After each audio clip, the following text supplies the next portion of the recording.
ক্রীড়া হলে পেশা, পরিবার পাবে ভরসা। এই স্লোগান সামনে রেখে ক্রীড়া উন্নয়নে সরকার কাজ করতে চায় বলে জানিয়েছেন প্রধানমন্ত্রী তারেক রহমান। মহান স্বাধীনতা দিবসে সাবেক ফুটবলারদের প্রীতি ম্যাচ শেষে এসব কথা জানান তিনি। বাফুফের আয়োজনে স্বাধীনতা দিবসে জাতীয় স্টেডিয়ামে বিকেল 3:30টায় সাবেক ফুটবলারদের প্রীতি ম্যাচ।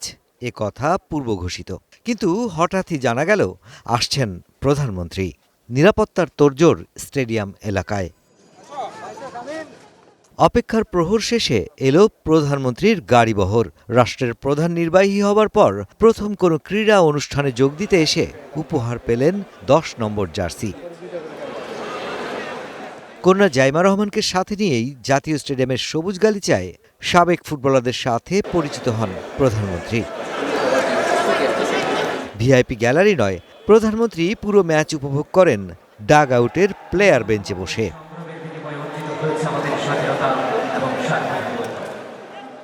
খেলায় লাল দলকে 3-0 গোলে হারায় সবুজ দল। ফুটবলের মাঠে একজন প্রধানমন্ত্রী এমন হঠাৎ আগমনে উচ্ছ্বসিত সবাই। এমন আয়োজনের অংশীদার হতে পেরে আনন্দ প্রকাশ করেছেন স্বয়ং প্রধানমন্ত্রীও। দেশের ক্রীড়া উন্নয়নে জানিয়েছেন তার পরিকল্পনার কথাও।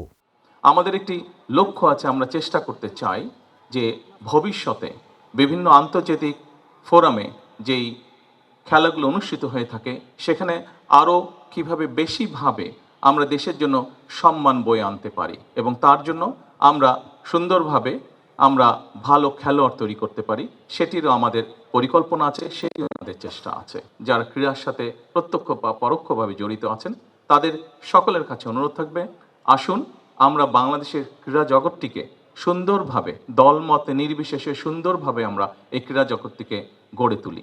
এই ক্রীড়া দেশের জন্য যেরকম সম্মান বয়ে আনতে পারে, এই ক্রীড়া আমাদের মধ্যে সুন্দরভাবে বন্ধুত্বের, ভ্রাতৃত্বের বন্ধনও তৈরি করতে সক্ষম বলে আমি বিশ্বাস করি। এর আগে ম্যাচ শেষে ফুটবলারদের পুরস্কৃত করেন তারেক রহমান।